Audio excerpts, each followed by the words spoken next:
Hello student, আমরা এখন যে বিষয়টা আলোচনা করব তা হলো অ্যাবসলিউট ডেন্সিটি বা পরম ঘনত্ব, নর্মাল ডেন্সিটি বা প্রমাণ ঘনত্ব এবং রিলেটিভ ডেন্সিটি বা আপেক্ষিক ঘনত্বের মধ্যে সম্পর্ক। আর এখানে একটা জিনিস মনে রাখতে হবে, যেটাই রিলেটিভ ডেন্সিটি সেটাই ভেপার ডেন্সিটি বা বাষ্প ঘনত্ব, অর্থাৎ যেটাই আপেক্ষিক ঘনত্ব সেটাই কি বাষ্প ঘনত্ব। আপেক্ষিক ঘনত্বটা হচ্ছে রিলেটিভ ডেন্সিটি, বাষ্প ঘনত্বটা হচ্ছে ভেপার ডেন্সিটি। আমাদের রসায়নের বিভিন্ন অঙ্ক করতে গেলে m=2d সূত্রটি খুবই ব্যবহৃত হয়। এখানে m কি, d কি, কিভাবে এই সূত্রটি এলো, এবং আমরা সকলেই জানি এসটিপিতে 1 মোল বা 1 গ্রাম অণু যে কোনো গ্যাসের আয়তন 22.4 লিটার। কিভাবে হলো 1 গ্রাম অণু গ্যাসের আয়তন 22.4 লিটার তা আলোচনা করব এই ভিডিওতে। সুতরাং স্টুডেন্ট, খুব মন দিয়ে ভিডিওটা শেষ পর্যন্ত দেখো। গ্যাসের প্রমাণ ঘনত্ব আর গ্যাসের আপেক্ষিক ঘনত্বের মধ্যে সম্পর্ক নির্ণয় করব। কি? গ্যাসের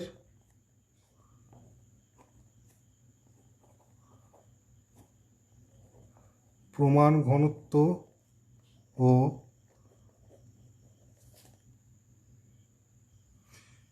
গ্যাসের প্রমাণ ঘনত্ব ও আপেক্ষিক ঘনত্বের মধ্যে সম্পর্ক।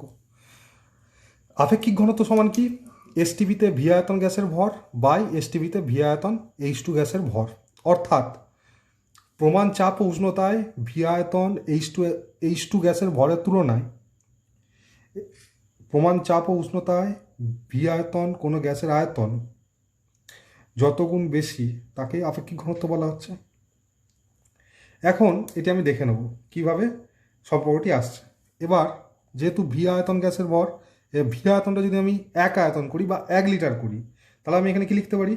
এসটিপিতে 1 লিটার গ্যাসের ভর, এসটিপিতে 1 লিটার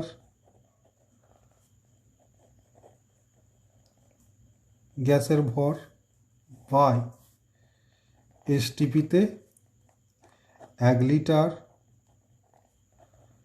H2 গ্যাসের ভর।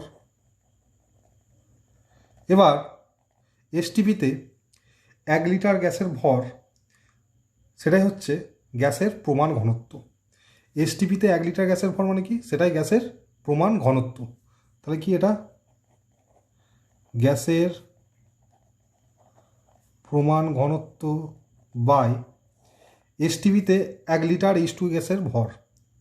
এবার আমরা কি জানি?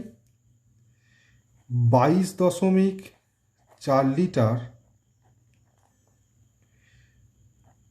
H2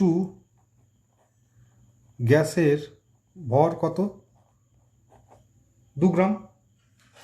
তাহলে 1 লিটার H2 গ্যাসের ভর কত? 2/22.4 গ্রাম সমান কত বেরোচ্ছে? এটা 0.892 গ্রাম বেরোবে। তাহলে এসটিপিতে 1 লিটার H2 গ্যাসের ভর কত? 0.892 গ্রাম। তাহলে যদি এটাকে আমি কোনাকুনি গুণ করি আপেক্ষিক ঘনত্ব এটা, তাহলে আমি লিখতে পারি কি? গ্যাসের প্রমাণ ঘনত্ব সমান 0.892 গণিত আপেক্ষিক ঘনত্ব। এটা হচ্ছে আমাদের রিলেশন। বোঝা গেল? এবার আমরা যে টপিকসে আসছি সেটা হচ্ছে গ্যাসের আণবিক ভর m এবং বাষ্প ঘনত্ব d। আবার আমরা কি জানি? যেটাই গ্যাসের বাষ্প ঘনত্ব সেটাই গ্যাসের আপেক্ষিক ঘনত্ব। এই দুটোর মধ্যে সম্পর্ক। তাহলে গ্যাসের বাষ্প ঘনত্ব বা গ্যাসের আপেক্ষিক ঘনত্ব সমান কি? এসটিপিতে ভি আয়তন গ্যাসের ভর বাই এসটিপিতে ভি আয়তন H2 গ্যাসের ভর। এবার অ্যাভোগাড্রো প্রকল্প অনুযায়ী আমরা কি জানি? সম চাপ ও উষ্ণতায় সম আয়তন সকল গ্যাসে সম সংখ্যক অণু বর্তমান থাকে। তাহলে এখানে এসটিপি এই এসটিপি কথার অর্থ কি, এখানে একটা নির্দিষ্ট উষ্ণতা ও চাপ আছে, আবার এখানেও কি আমার এসটিপি আছে, অর্থাৎ এখানেও আমার একটা নির্দিষ্ট চাপ ও উষ্ণতা আছে।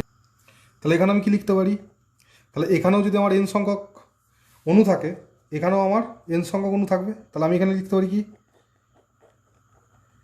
গ্যাসের এন সংখ্যক অণুর ভর বাই এন সংখ্যক H2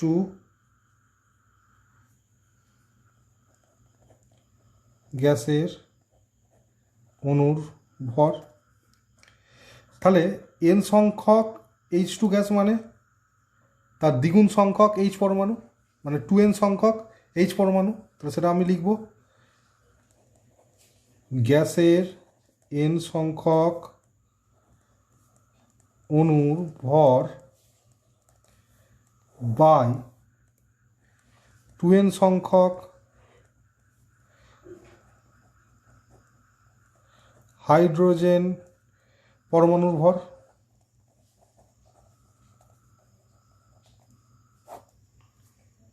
তাহলে আমি কি লিখতে পারি, এটা হাফ গণিত গ্যাসের একটি অণুর ভর বাই একটি হাইড্রোজেন পরমাণুর ভর। এন সংখ্যাটাকে আমি 1 ধরতে পারি, তাহলে হাফটা রয়ে গেল। গ্যাসের একটি অণুর ভর বাই একটি হাইড্রোজেন পরমাণুর ভর, এটাই কি পারমাণবিক ভরের সংজ্ঞা, তাই তো? গ্যাসের একটি অণুর ভর একটি হাইড্রোজেন পরমাণুর ভরের তুলনায় যত গুণ ভারী তাকে পারমাণবিক ভর বলে। তাহলে লিখতে পারি কি, বা আণবিক ভর বলে, ইনটু এটা আমি এম লিখে দিতে পারি, এই আণবিক ভর এম লিখে দিতে পারি। তাহলে বাষ্পঘনত্ব কি ডি, তাহলে D is equal to half M বা M is equal to 2D। এটা আমার প্রমাণিত।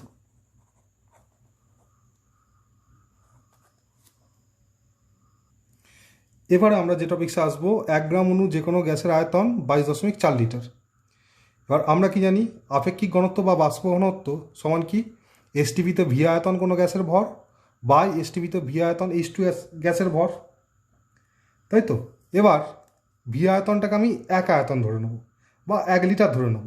তো আমি এখানে লিখতে পারি কি, এসটিপিতে 1 লিটার গ্যাসের আয়তন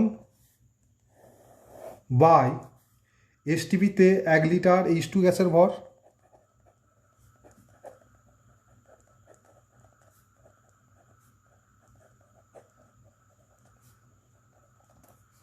হলো। এরপরে তাহলে এখানে আমি কি লিখতে পারি, এসটিপিতে 1 লিটার গ্যাসের আয়তন বাই এসটিপিতে 1 লিটার H2 গ্যাসের ভর।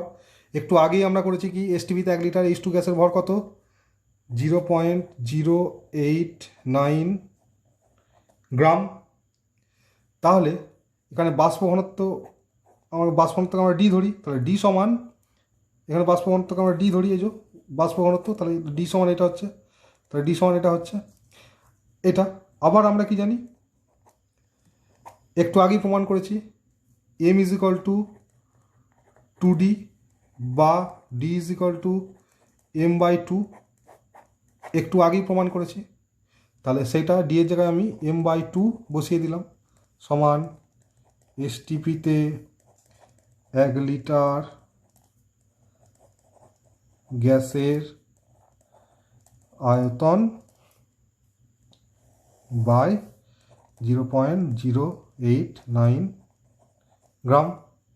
আবার এখানে আমি কি লিখতে পারি, তাহলে কোনাকুনি গুণ করে দিতে পারি, বা আমি এটা লিখতে পারি কি, এসটিপিতে 1 লিটার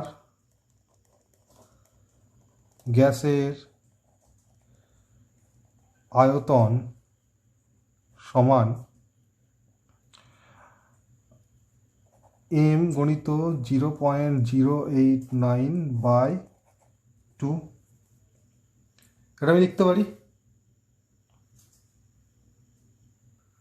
তাহলে আমরা যেটা দেখলাম এসটিপিতে 1 লিটার গ্যাসের ভর এম ইন্টু 0.089/2, এটাকে যদি আমি ঘুরিয়ে লিখি,